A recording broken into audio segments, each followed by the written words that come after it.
ramen. So ramen. Ramen.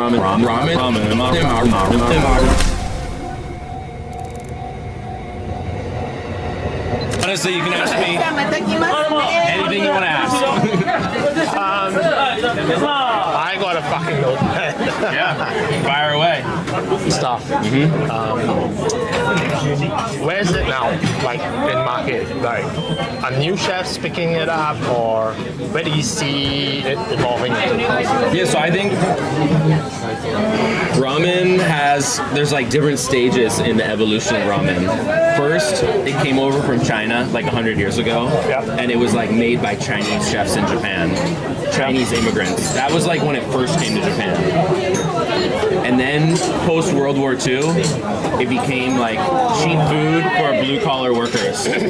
And that was when regionally Japanese started like adding their own regional ingredients. Like in Hokkaido, people started adding miso and made like miso ramen. In Kyushu, where like there's a lot of pork, they started making like tonkotsu ramen. That was the second wave.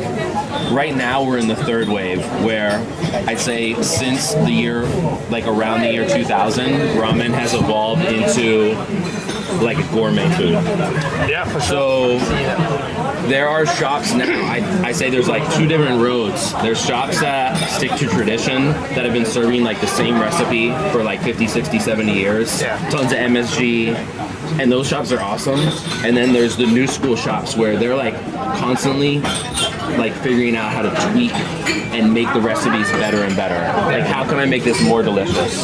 So right now, we're seeing for the first time, like ramen in Japan, like costing like 2,000 yen for one bowl, which like 10, 15 years ago was like crazy. Like even ramen over 1,000 was nuts. Of course, there's inflation and the yen's weak, but ramen is transforming into a food that I think is getting respected more by not just people that want a cheap, delicious meal, but like by like gourmets. So you see ramen chefs using premium ingredients like wagyu and truffles and uni and smoked up. Yeah, exactly. So I think this is the new era where people are trying to create their own take on ramen and use whatever they can to make it unique and make it more delicious.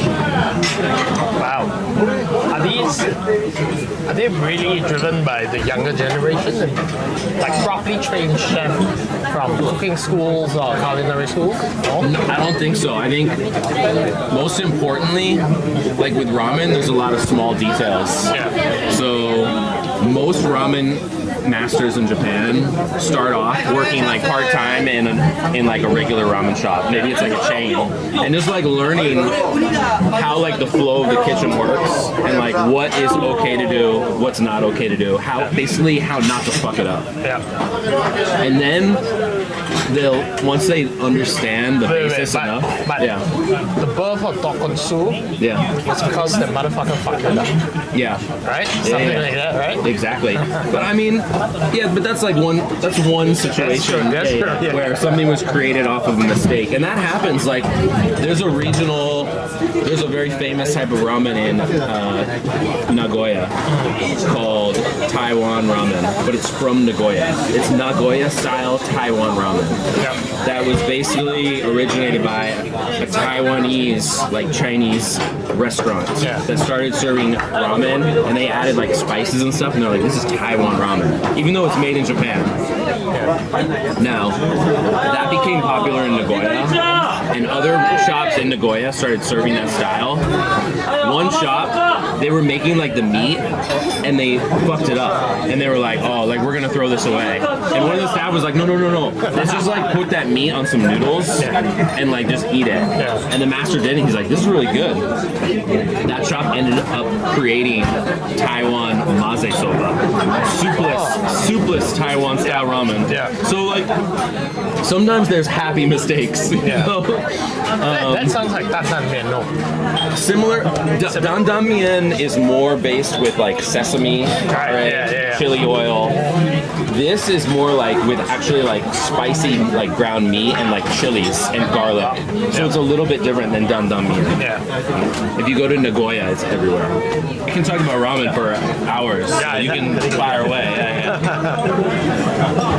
let's just fuck this one. I think I know what I want. Yeah. Okay, so there's so many fucking Michelin star ramen restaurants right now. And apart from that, Ichiran is still pulling so many tourists. Yeah. Right? But what's really exciting in the ramen world from your point of view? Arigatou gozaimasu. What's really exciting for me? Yeah. I think for me, the exciting thing is that there's so many styles of ramen, and you can eat in Japan. You can eat at a new ramen shop every day until you die, and there's always going to be something new. Like usually when I eat ramen, I go to a place I've never been to before, and that's really fun because, as you know, most of the food in Japan is high level and delicious and awesome. Yep. No matter where you eat. Like there's regional styles of ramen, like really like hyper local. Like you go to like for example, like Iwate Prefecture. There's this coastal city called Shimaishi. Nobody knows about this city. There's like Shimaishi local ramen where that's only available in this small city in Iwate Prefecture. There's so many like regional styles that most people around the world have never heard of that you have to go way out of your way to eat and to try, but they're unique. Exploring things like that is super fun for me. When I go to places like that and I get to eat like local ramen, I'm thinking like, yo, like there's not many foreigners that have been where I am right now that have eaten this. Like that's fun, that's exciting, and it's usually like awesome too. Like Japan, the attention to detail is unprecedented. Like the food is so good in Japan. Of course, sometimes you have a bad meal, but for the most part, the average meal in Japan is like awesome on the global standard. You know what I mean? Average ramen in Japan, if you eat overseas, it's like best of the best ramen. You know? Sushi, ikimashou! Yeah, right. Going back to Ichiran. Ichiran is fine, but it's also like it's kind of like the McDonald's of ramen. They have their niche. They're located in very central areas. They're open late at night. They have a unique selling point, like the way the seats are separated, and it's a flavor like for the masses to enjoy. For people that don't have a lot of ramen experience, it's very like safe taste, and it's creamy, it's rich, it's delicious. You can customize it, so I can understand why foreigners love it, you know. But like, so like if you tell me like you love going to McDonald's, like that's fine. Just don't tell me McDonald's is like the best burger. So that's when people say like, oh, Ichiran's like the best. It's like, shut the fuck up. You know what I mean? But if you like Ichiran, that's okay. But it's funny. I will say it's funny. Like right now, because tourism in Japan's at an all-time high. You go to like Ichiran in Shibuya or Ichiran in Shinjuku. There's a line, like 40-minute wait. 100% tourists. And like that's like, I don't want to say a little sad, but it is because there's so many good ramen shops. People just don't know where to go. So they're like, oh, Ichiran, like I'm gonna wait in line for Ichiran. But Ramen Beast, it's a phenomenon. Ichiran is a phenomenon. I'm more of a dried fish. Do you like niboshi? I love. What shops do you like? The one that we went on the strip. Where the hell was that? It was near New Pier Hall. Near where? New Pier Hall. The New Pier Hall. I have no idea. It's smelly as fuck, I think, for most people.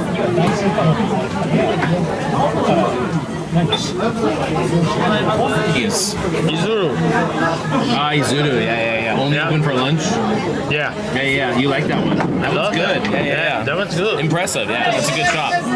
It smells like my socks. So, yeah, that's kind of, uh-oh. Security. That's like kind of a newer style. Niboshi ramen is very common in Aomori and Akita and the northern part of this island Honshu. That's like where most of Niboshi ramen came from. Yeah.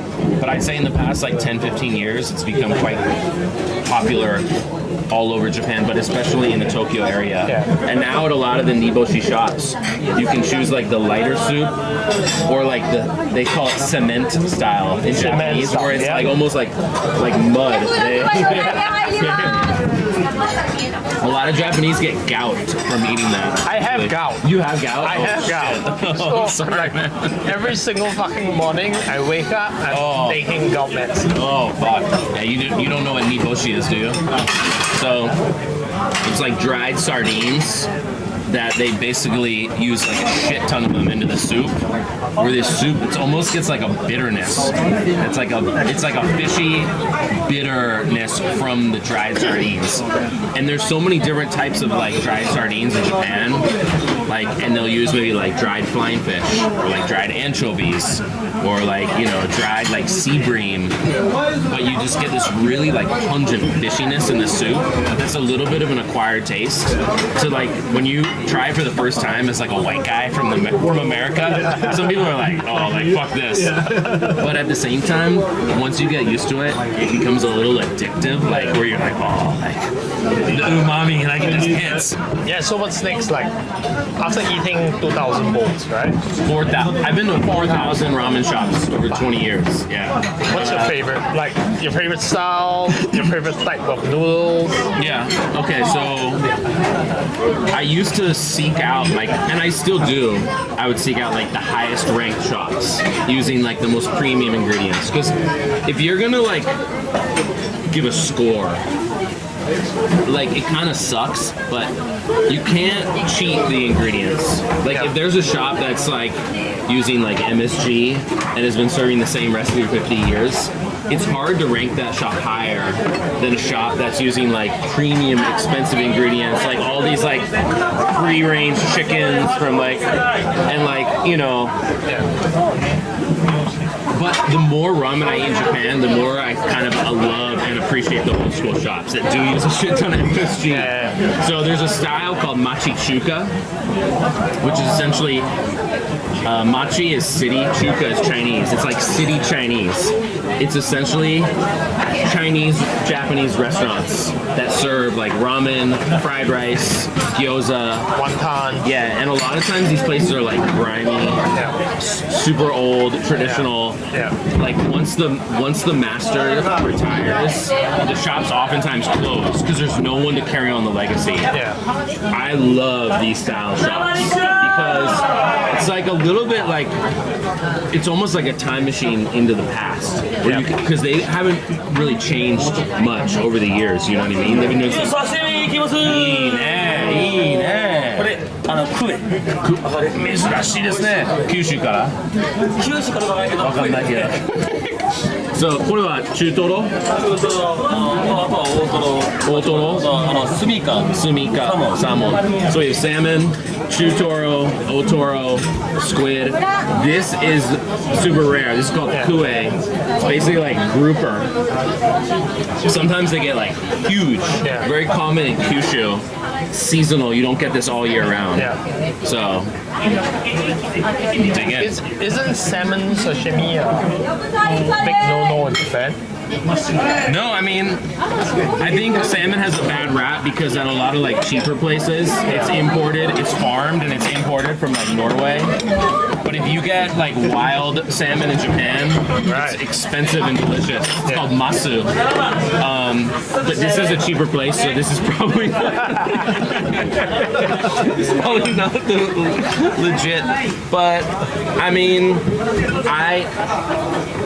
I've definitely had salmon where I'm like, this is kind of like cheap and no good. But this place, I know the owners, and the vibe here is on point, and they're super friendly, and they love me, they give me good service. So I've been coming here for years. So, yo, you said your wife likes to drink, but we're drinking faster than her. I gave her the task to film B-rolls and shit, but I think once we're done. All right. Okay, so that's... Yo, he was saying, he's like, my wife loves to drink. Like, let's just get fucked up. I'm like, because to be honest, like normally I don't meet strangers. Yeah. People text me quite a bit and like say like, I want to like take me on a tour, or, like take us to your favorite ramen shop. But the only reason I met with you guys is because you said we want to go drinking. Yeah. So I was like, you know what? I'll give these guys a chance. And it seemed like you were passionate about ramen too. Yeah. I like people that are passionate about ramen and not just like tell me like your best three. Like I get that so often. My first spot, my first time to Japan, I ate 5 to 7 bowls of ramen per day. I went back weighing 7 kg maybe. Yeah. I'm like, wow, you're from America. You have known Ivan Ramen. I'm friends with Ivan.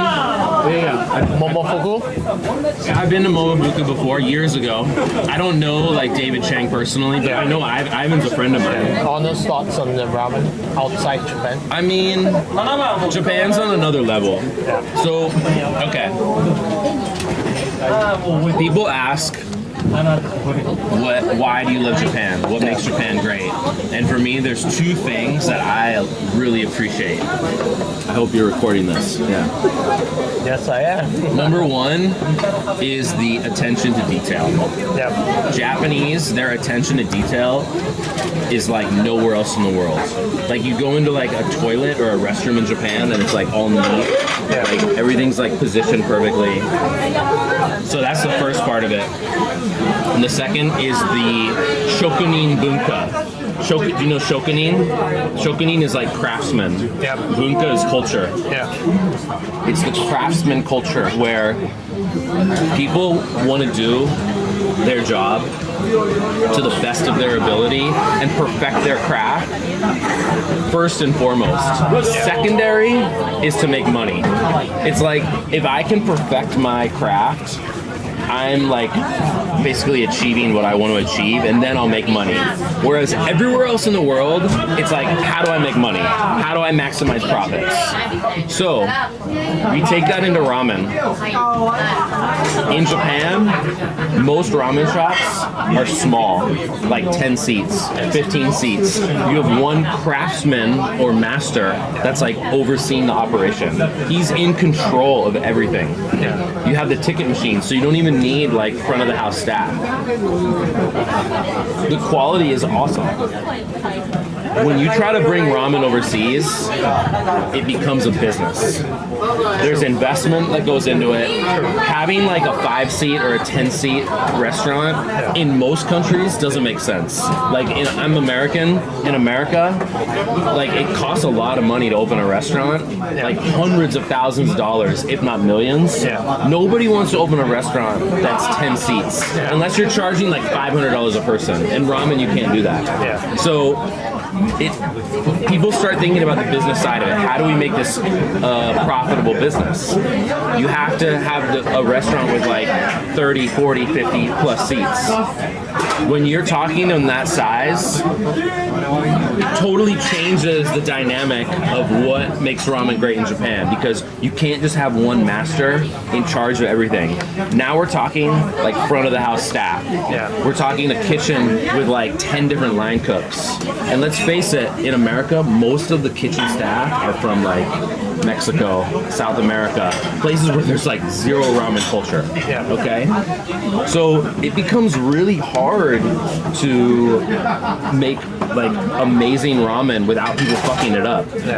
Just because they don't know the intricacies and the details about ramen, it becomes a business. So I tell people that the most delicious ramen outside of Japan right now is done by the ramen nerds, guys that are doing like pop-ups, like or like a test kitchen where like I sell like 20 tickets. People that really like love ramen and they can control the kitchen and control the environment. Those are the best ramen shops. Second, after that, are the ramen shops where like the ramen nerd or the ramen master is in the kitchen, like 100% of the time. And there's not a lot of them, because if we're talking talking about like a lot of the brands that try to like go overseas, like the Ippudos and the Ichirans and whatnot. It's all about expansion and like making money and like how do we open up more shops. So the most successful ramen places overseas become izakayas. Ramen, there's a lot that goes into it. There's a lot of labor. There's a lot of ingredients. It takes like 2-3 days to make. When you think about like the noodles, the soup, the toppings, all that stuff. 48 hours. Yeah. You make a lot more money selling like edamame. Like that edamame, it costs like 50 cents. You just put it in hot water, 1 minute, you can serve it and sell for $10.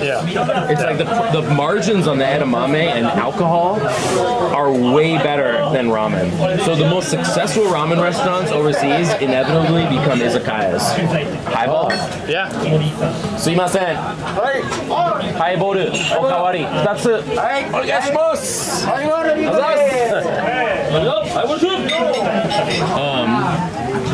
So it's totally a different mindset, and I think I don't want to like talk shit about ramen overseas because it's getting better and better. Because for sure, people overseas are passionate about ramen.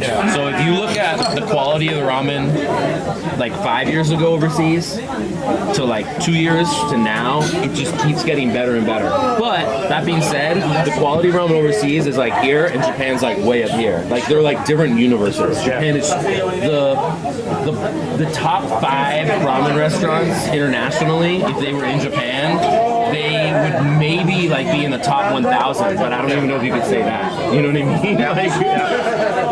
Oh, but Mencho has been getting a shit ton of good reviews in Singapore. So here's what's good about Mencho. And I mean, full disclosure, I'm a partner with Mencho in America.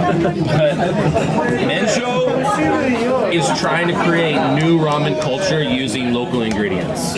Wherever you go in the world, the best food generally is made from fresh local ingredients. Anywhere in the world. And one problem with a lot of ramen restaurants overseas is they're trying to like copy the ramen in Japan. Like how can we serve the same ramen in Japan? Like, and oftentimes that means like using like bamboo shoots. If you're in Europe or America, how are you gonna get bamboo shoots? You can't. You have to order them from Asia. So like a lot of the ingredients that are common in ramen, you gotta ship halfway around the world. Mencho, and this is full credit to Shono-san, he likes to go into an area and like go to the markets, go to popular restaurants, and see like what is like popping off locally. What ingredients are fresh here and used in the food here that I've never seen before, and then he'll try to like incorporate those into the ramen and create new ramen culture. So I think in one sense that's what makes Mencho awesome, but it's also like why it's really hard to expand. Like, you know, people say like, oh, Mencho, you could like open like 50 or 100 shops by now, but no, open like 1 or 2 at a time because it takes time, you know, like developing the menus. Are you ever gonna open your own ramen spot? I mean, Gaijin ramen. I don't know, like, I love ramen, I love ramen culture, but I don't want to work in a restaurant. Like, the restaurant business is not fun. Like, it's hard work. It is. You need a certain mentality. I love eating. Like, I love promoting Japanese culture. I would love to open more restaurants and bring Japanese culture to the world. I just don't want to work in those restaurants. So, yeah, we'll see. But I would love to, like, basically be the bridge or build a connection in, like, there's so many cool, like, Japanese craftsmen that would love the chance to open overseas. And if I can help that, like, help manifest that, like, that is awesome. Okay, last question. Yeah. Oh, we're already on the last question? We are. So fast. At least that's for the viewers. I'm only going to tell them that much. All the other knowledge to myself. Your top 5. Oh, that's impossible. Come on. That's impossible. I mean,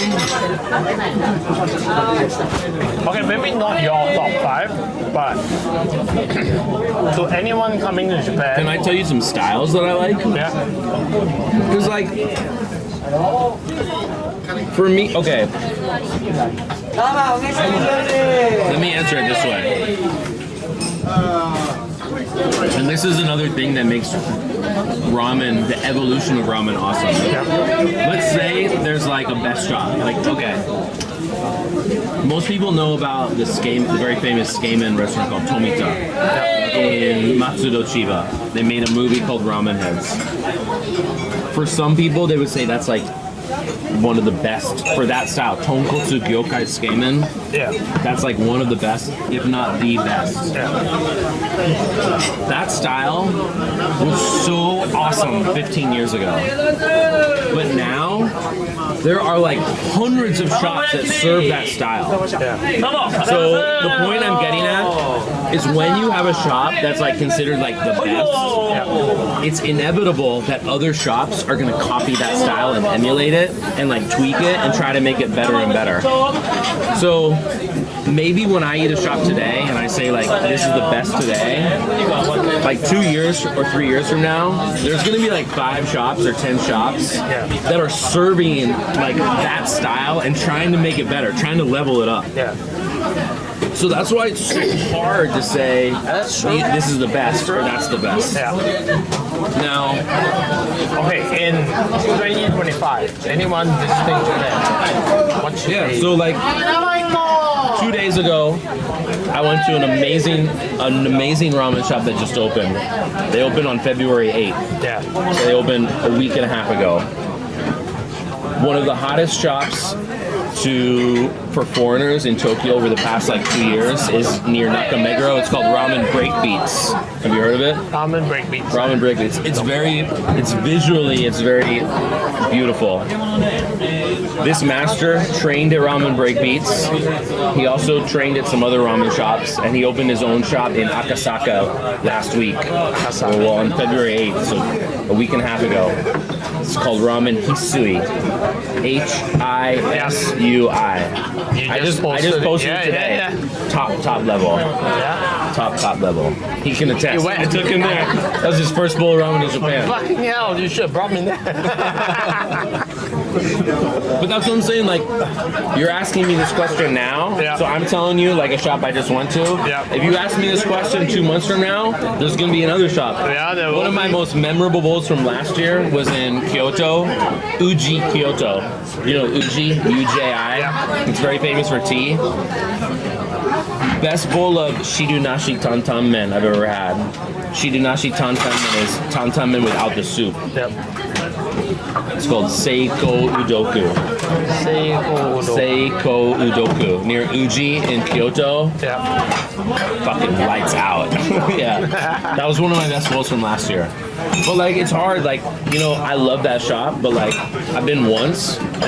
When am I gonna go again? I don't know if I'll ever go again. A lot of times for me, it's like one and done. So, but styles like regional styles, I love. I already mentioned that I love machichuka, like traditional like Chinese style. I love Wakayama ramen. Everyone knows Fukuoka Hakata ramen. Wakayama ramen is highly underrated. Yeah. Because Wakayama ramen is like the rich, creamy tonkotsu ramen that you get in Kyushu, but it has the rich soy sauce tare from that area. So it's like the creaminess of the tonkotsu, but then you get the punch from the soy sauce from the shoyu. Yeah. Wakayama ramen is awesome. So I think that's a regional style that's super delicious, that is underrated. Another style of ramen I love is from Niigata Prefecture. Tsubame Sanjo style ramen. Niboshi soup. Niboshi. Wait. There's only so much Google will tell you about ramen, but this motherfucker can tell you so much more. Tsubame Sanjo ramen is shoyu niboshi soup with pork fat. Oh. So it like has like chunks of pork fat, thick curly noodles, diced onions. Oftentimes it's served with rock seaweed. Another like regional style that a lot of people don't know about that's like awesome. When people try that for the first time, they're like, this is fucking delicious. So like there's a lot of like kind of like local regional styles that just like people don't know about that are incredible. Everyone everyone like knows Kyushu style tonkotsu. Everyone knows Sapporo miso, you know, but there's so much out there. Okay, I think I'll move to Japan. I think you just say fuck you to the viewers. Fuck you. Ramen